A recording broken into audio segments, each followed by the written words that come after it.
လေးကျင့်ခန်းနှင့်စီကံ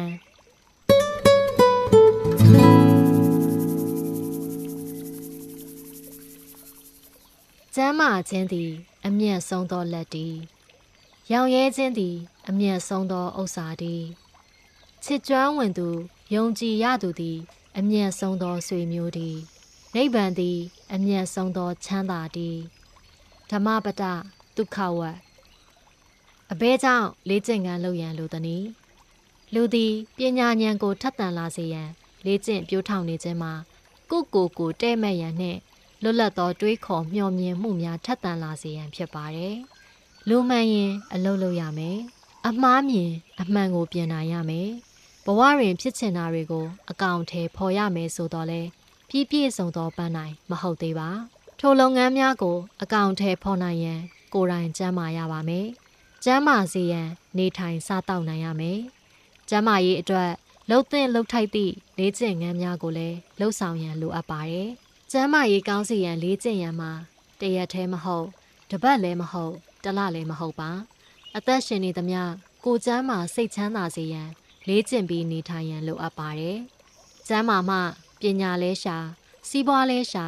လုပ်နိုင်သမျှအောင်မြင်ပါလိမ့်မယ်။မကျန်းမာရင်စိတ်ထဲတွင်မြည်မြဆန္ဒရှိသည်ဆိုစေစိတ်သွားတိုင်းကိုမပါရင်လိုရာကိုမရောက်နိုင်ပါလူကျင့်ဝတ်တရားတွင်လည်းလက်တွေ့ကြကြနေထိုင်ခြင်းကြောင်းကျိုးညီညွတ်အောင်နေထိုင်ခြင်းအလုပ်ကိုစ조사ခြင်းတို့ကိုထည့်သွင်းထားပါတယ်ထို့သောလှုပ်ဆောင်နိုင်ရန်မှာကိုယ်တိုင်ကကျမ်းမာမှဖြစ်ပါမယ်အလုပ်တစ်ခုအလေးအကျင့်တစ်ခုဆိုသည်မှာကိုယ်တိုင်လိုက်နာကျင့်ကြံဆောင်ရွက်မှရသည်များရှိပါတယ်ကိုကျင့်တရားဆိုသည်မှာကိုယ်တိုင်ကျင့်မှရတယ်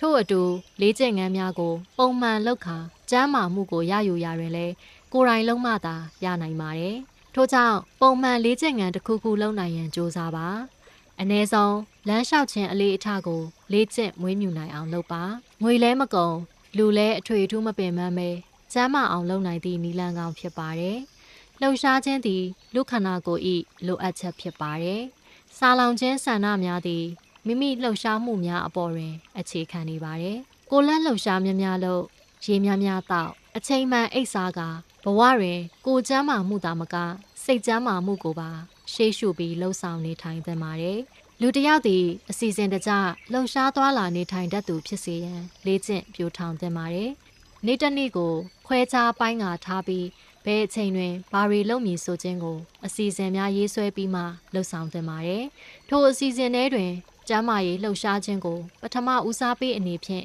ထည့်သွင်းထားသင့်ပါတယ်။လူကျမ်းမာရင်စိတ်လည်းကျမ်းမာလာပါလိမ့်မယ်။စိတ်ကျမ်းမာလာရင်အကောင်းမြင်စိတ်တွေဝင်လာတတ်ပါတယ်။အကောင်းမြင်စိတ်ဖြင့်နေ့တစ်နေ့ကိုစတင်နိုင်ရန်ကြိုးစားကာကောင်းသောနေ့တစ်နေ့ဖြစ်ပေါ်ရေးမှာကိုယ့်အပေါ်ရင်သာမှီတည်နေပါတယ်။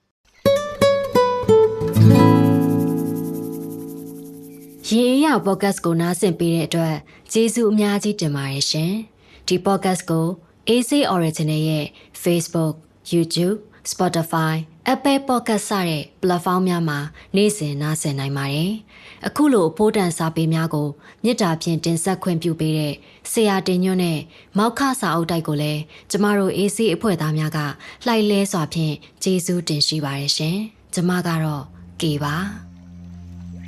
ကိုစီကိုငါကိုဒေသ၌ပျော်ကြဆက်ရာတတဝါဟူသမျှတို့သည်အိမ်မက်ရာမက်ကောင်းစွာမက်၍နှစ်သက်ကြီးသာအိပ်ဆက်နိုင်ကြပါစေမင်္ဂလာကျက်သည်ရှက်ဝေလန်းသဖြင့်စမ်းပွင့်ကြကုန်သည်ဖြစ်၍ကောင်းစွာမိုးတောက်အလင်းရောက်လျက်ထမြောက်နိုးကြနိုင်ကြပါစေ